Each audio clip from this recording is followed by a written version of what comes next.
Hey everyone, welcome back to the channel. So after the last video, I wanted to give it a couple of days to breathe because I wanted to make sure I said my piece. I let it sit for a couple of days, and then today we're back to regularly kind of scheduled hobby programming, kind of the way I want it to be. I don't want to make a habit of it like I mentioned in the video, but at the same time, if someone puts something in the comment section that is problematic from the sense that it's no longer an opinion thing, but it's more like someone saying facts or making allusions to things without substantiating it, I got a bit of a problem with that, and it's not something I can let slide. But 99.999 times out of 100, it's regular comments are going to be good to go, and most of the time I'm quite happy to engage in the comment section where that belongs. So that don't expect that to be a common occurrence. I want to kind of stick to regular hobby programming, kind of like what we're going to do in this video today. We're going to have a little bit of fun. First, I want to quickly talk about something that I came across, and it happened within a day or two of a comment that I made. So regular comment section kind of stuff. Jeremy from Sports Card Live posted a reply to one of my last couple of videos, and it was the one where I was talking about the hobby feedback loop, the concept that I kind of introduced, that I kind of observed, and it's kind of a working theory that I've got going on that I'm observing right now. And he asked a very, very valid question, and I'm going to put it on the screen here for you. And what you're looking at here is that he is proposing kind of a question that, because the feedback loop that I discussed is kind of a positive feedback loop, and I'll give you a quick summary about that in a second. But he was asking if it was can be reconciled with the concept of kind of almost a negative feedback loop where something goes down in value. And I thought this was a very interesting question because give you a really high level without recapping the whole video, and I'll put it in. I always get this wrong. I put it in one of these corners. I'll put a link to that other video if you want to check that out. I explain the concept that I'm playing around with a little bit more thoroughly if you want to check it out that way. And I try to draw it out with wonderful graphics. We'll call them wonderful graphics. But the concept is basically, I use the idea of a hobby influencer. And the concept was that a hobby influencer, what you're really doing is you're trying to be persuasive. You're trying to convince somebody of an argument. Well, whether they're good at it or not, if maybe through slick presentation or maybe kind of the way they present it, if they're able to convince even a small subset of people and are able to convince them to buy a card based on a recommendation or based on some facts they threw out there, if they're able to do that to a good enough degree and get even a couple of people to do it, that's going to create some legitimate sales. And the thing about that is, it doesn't have to create a ton, but if there are legitimate sales, then those sales in turn would get fed into databases, which go into these data analytics tools. Like the last couple of weeks, I've talked about these different data analytics tools. I'm not going to go over all that again, but it's on the channel. It's in the last videos of maybe the last month and a half. But these data analytics tools operate on data. So they filter things differently. I already talked about kind of the comparisons between the two big ones that are out there right now, and Slab Stocks is possibly down the line, and when that comes out, I'll probably take a look at it as well because I'm interested in kind of seeing how it'll compare to the other two. But anything that resembles a real sale is going to be included in the data. And there's going to be people out there who maybe either never heard of the influencer or don't care about it and completely avoid it and consider themselves to be safe and insulated because they completely ignore any of those videos that do all those top fives and all that stuff. They avoid them. But by avoiding them, they're still being influenced of them indirectly because those other folks that were influenced by it, they're creating real data points. So if I'm a person who really puts my trust in the data and I'm looking at it and I see kind of an upward trend going and I decide to act on that, I create additional data points, which in turn also feed the same analytics, which causes somebody else who's following the data to maybe look at the same thing and realize the same thing, and it's becoming more and more dramatic. They respond to it, creating more data points. Someone else responds to it, creating more data points, and that's the loop. That's the feedback loop that I was referring to. That's in a nutshell what my concept was. And that's a positive feedback loop, because what it does is it starts off with something that triggers it, and then once it's in the cycle, it kind of perpetuates itself. That's the loop. Now the concept here that Jeremy's kind of throwing out there is, could it work the other way, kind of in reverse? And what I mentioned in my reply to that comment was, possibly, but it's one of those things where it's a little bit trickier, and I was thinking about it, and I'm still kind of working it out from that perspective of it, but I feel like it would require something either more dramatic or multiple inputs to kind of put a stop to it. The best analogy I can think of would be, the positive feedback loop is like taking a small snowball and starting to roll it down a hill, like a big hill, a ski hill or something. And then it starts gathering more and more snow and then getting bigger and bigger and heavier as it's going down and it's speeding up. So it starts off as this tiny little thing. It doesn't have to be big. It can be really tiny. But by the time it reaches the bottom, it's this gigantic snowball that can crush something. Well, in the same vein, to get the negative feedback loop, it's almost like you need something that's really powerful because you basically have to stop this gigantic snowball dead in its tracks. So basically you need a solid wall, something that basically stops it. and then puts enough pressure to put a stop to it, or to potentially slow it down to the point that it dissipates. Usually time will do that, but if you're going to have an input that's going to do that, it's going to have to be really dramatic and probably a lot stronger as a negative input than the positive one for the feedback loop that I described in my original video. So maybe the best example I can think of is probably something like Project 2020. That's probably the best I can do right now, and I'm going to think about it some more, and if I come up with something, then I'll give it its own video. But Project 2020 is probably the best one because, you know, they were rolling along. The ball was starting to roll downhill. It was getting bigger and bigger, and it was moving faster and faster. The prices were going up.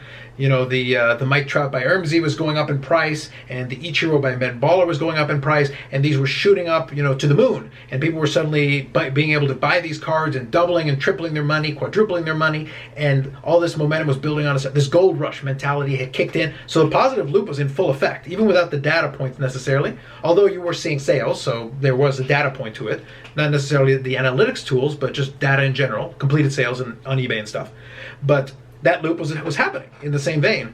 But what happened was they ran into a brick wall, so to speak, in which case the Shore Griffey. The Shore Griffey, once the print run came out and people saw 99,000 plus of the Shore Griffey, it's like, you can't call it short printed anymore. So all of a sudden, that immediately put like a damper on the momentum that was going. Now, it didn't stop it dead in its tracks, but it definitely slowed it down, because the very next couple of cards, immediately after, the next day, the next couple of cards that came out were actually the first ones that I bought in, because I knew that the print run would drop a little bit. Now, I knew it wasn't going to drop to the point that it was going to become short printed. I knew it was still going to be a really high print run, but I like the Old Man Allen Ted Williams, and I believe it was the Natural Koufax. I could be wrong on that, but I think that's right. And I know that those finally got shipped to me. Think about that. You got to look back how far along that was. That was in the 90s. We're like on card 170 or something. And now we're in late July. And I know for a fact I ordered that back at, I think, the end of May, I want to say. I still don't have a card in hand. So when I do, that's going to warrant its own video, because it's basically a celebration that I actually got my card after months from Topps. But anyway, so I ordered those because I wanted them. So and that's fine.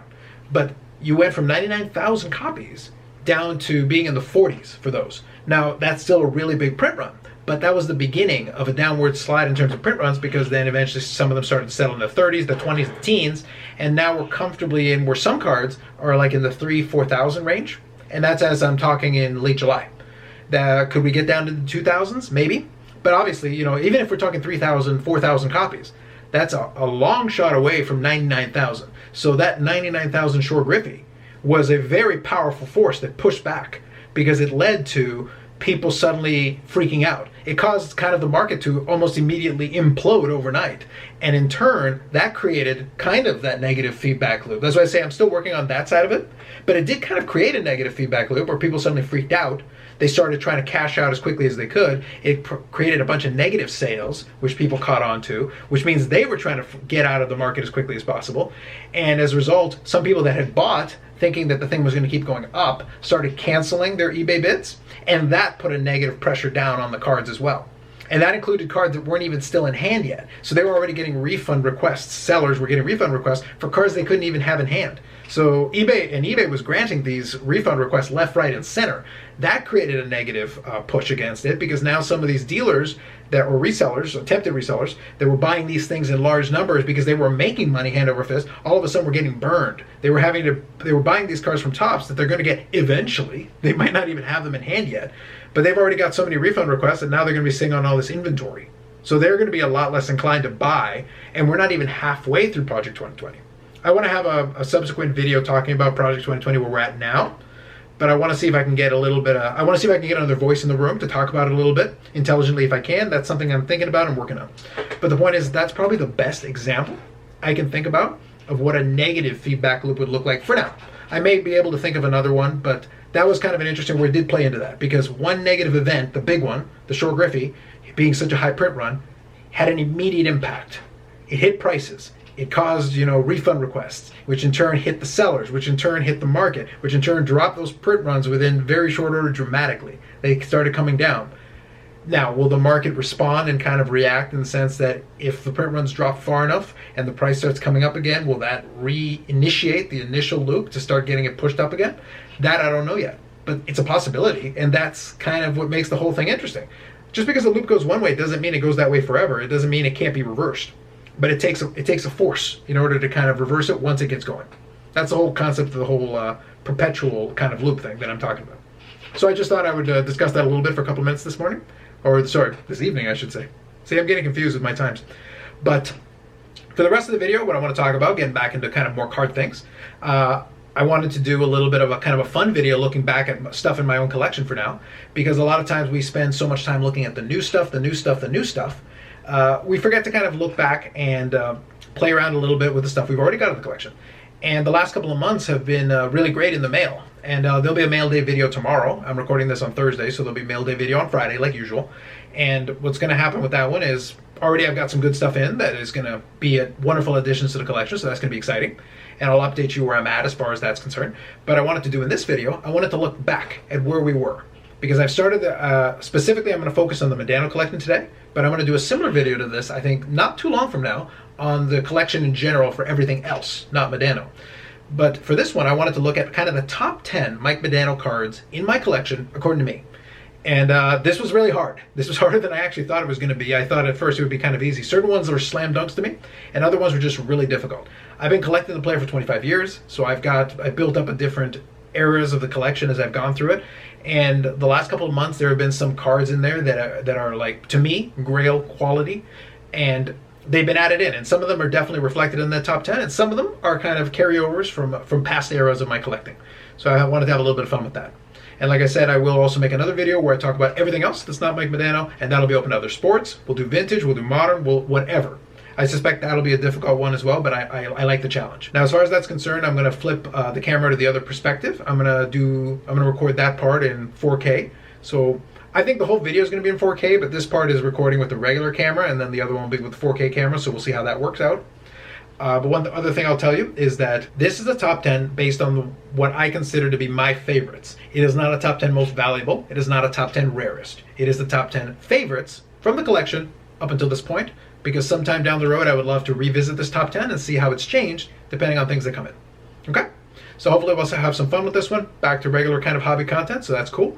And I'll flip the perspective and then we'll finish off the video. All right, everybody, so here's as promised.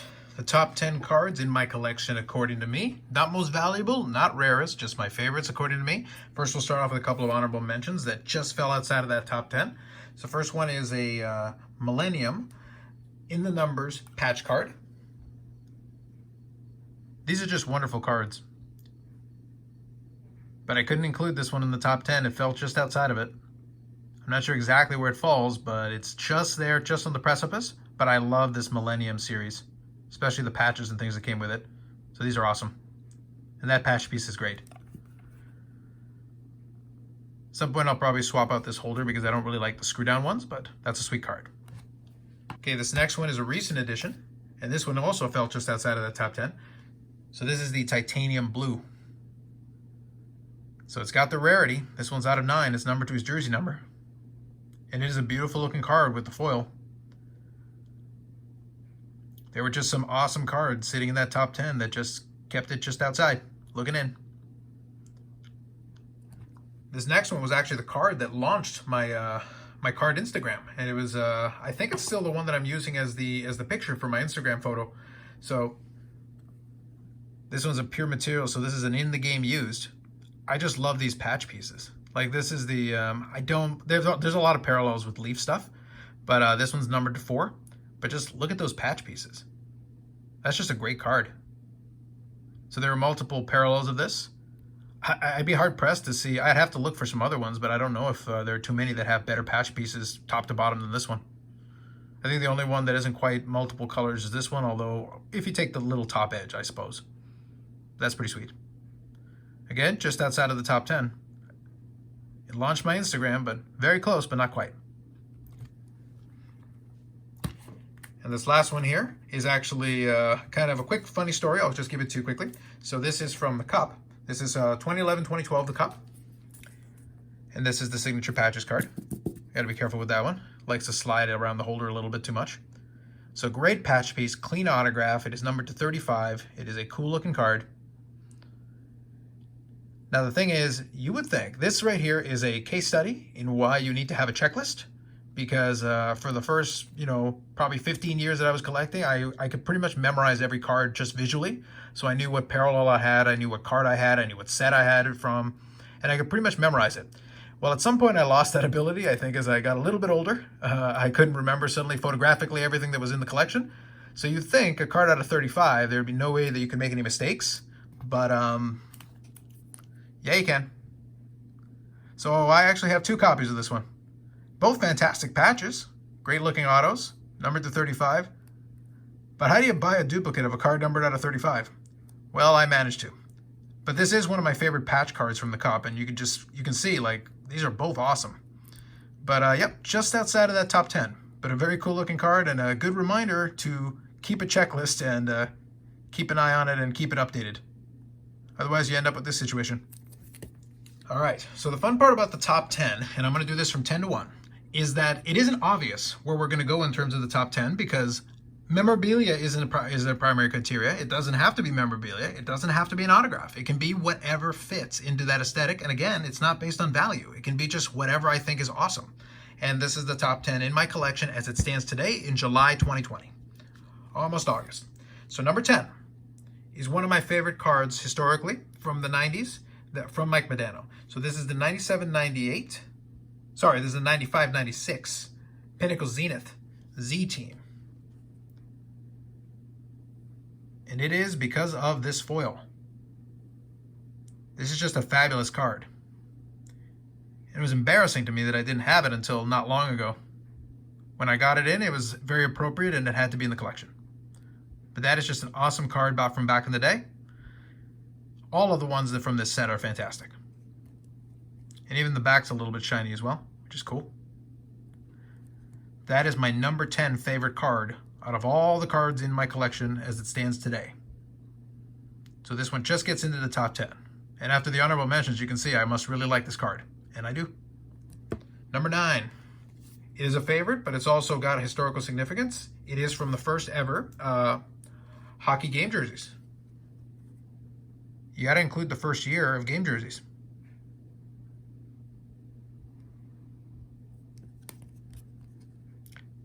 By today's standards, not the craziest card, but I couldn't leave this one outside of the top 10. This was a card that was a grail for me for a long time. And these are just cool looking cards. There are flashier cards that came later, and obviously this is just a simple white swatch and everything, but from a significance to my collection at the time, this was always one that I wanted, and when I got it, it was another one that filled a slot. So that one is in my top 10. The next 2 are more recent additions to the top 10, but I think worthy ones. And they've both got something interesting about them that sets them apart for me for various reasons. So this first one is from 2016-27, the Cup. So this is Championship Etchings. This one's a fairly recent addition, but what I like about this one is it's just a unique piece. It's not like a lot of the other ones. It is a piece of what is actually sterling silver. And I just love that fact about it. And when I first saw it on the eBay lot, I didn't think that was the case. Now it's numbered to 15, so it's obviously an uncommon card. Championship Etchings. But you can see there, it is a sterling silver nameplate. And it's just a more unique piece. And something like that just kind of stands out in a collection full of a lot of the other stuff. Like, patch cards are awesome, jersey cards are awesome, autographs are awesome, but you're not getting a card with a sterling nameplate on it all the time. So this is just a unique piece that I felt needed to be in my top 10 because it's just kind of cool. All right, this next one is also a recent addition, and this one is here just because of the company that Modano is keeping on this card. It's certainly worthy. So from 2006-2007, in the game, Ultimate Memorabilia, triple autograph silver. We got to have this card, Mario Lemieux, Steve Yzerman, and Mike Modano. It's a triple autograph, number 10. Pretty self-explanatory at that point.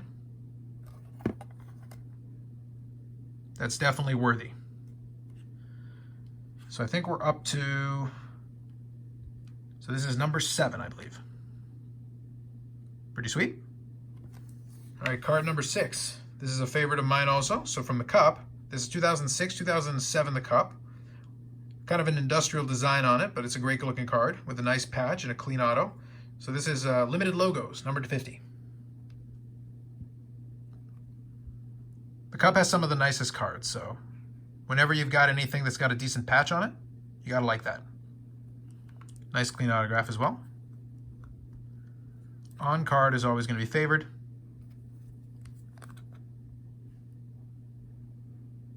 That is a great addition right there. Now number 5 might be a surprise unless you know kind of the backstory behind it, because these ones are just tough. So I've had this one in the collection probably for longer than most of those cards that I just shown up until this point. So this is the 98-99 StarQuest Gold Modano. And it's not even a mint condition piece because you can see there's some scratches there.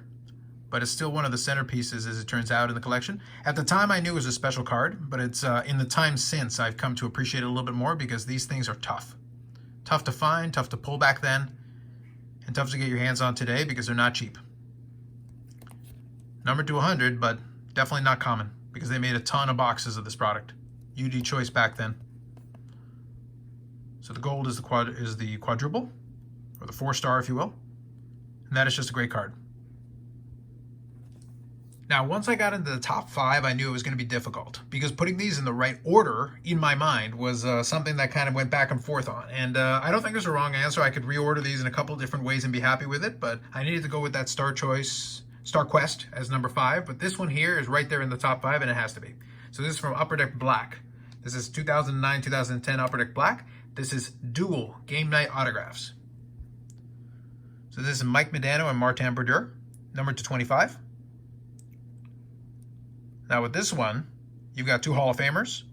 UD Black is one of my favorite sets outside of the cup because I just love the contrast they create with the really dark backgrounds and like the paint pen. Like you can just see right there how it pops off the card. This is just a sweet looking card. And if you're going to do a multiplayer autograph, this is design-wise one of the best things, obviously with the replica ticket and everything on the back. That's just fantastic. So that one had to be in my top 5. It's a great one. All right, now once I get to the top 3, it's getting really difficult because now I'm really selecting between the best of the best in the collection for me, in my opinion, and I'm skipping out on a lot of fantastic cards that I enjoy as well. But this one here stands for me. This is a more recent edition as well. 97-98 Pinnacle, totally certified mirror platinum gold. I think when I recorded it the first time, I didn't have the new cell phone with the 4K capabilities. So hopefully, if you've got a higher resolution playing, you're getting a sense of those colors. The shine on this thing. It's just absurd. So now we're in the top 3, so it's getting tough. These are favorites. I could do that all day, but I'm going to refrain. But that is definitely a strong, strong number 3. And you could talk me into putting it in the top 2 easily. All right, number 2, a really recent addition. I think the most recent addition to the top 10. So this one is an obvious one. UD Cup Foundations, quad patch, autograph, number 5 from the cup. I still need a holder for it, so I'm hanging on to it for now and just waiting for the right time. I gotta get a magnetic to put this in this proper spot. But that right there is one of my favorites, and it is my favorite cup card so far. And it had to be right up there. Again, we're splitting hairs now at this top part. Although number 1 may surprise you, because I really do like this card, and I love that platinum. So right now, 2 out of the top 3 here. These are pretty great. But number 1 I think is going to be a little surprising, but I'll explain. All right, my number 1 as my favorite goes to just the fact that I wanted this card back in the day when the product first came out, and it eluded me for the better part of 25 years. And it is a spectacular card. Now, you could argue that this one belongs somewhere else in the top 10, and that's fine. For your top 10, I think it fits, but for me, I like this one. So this is 97-98. This is the Sixth Sense Wizards, Mike Modano.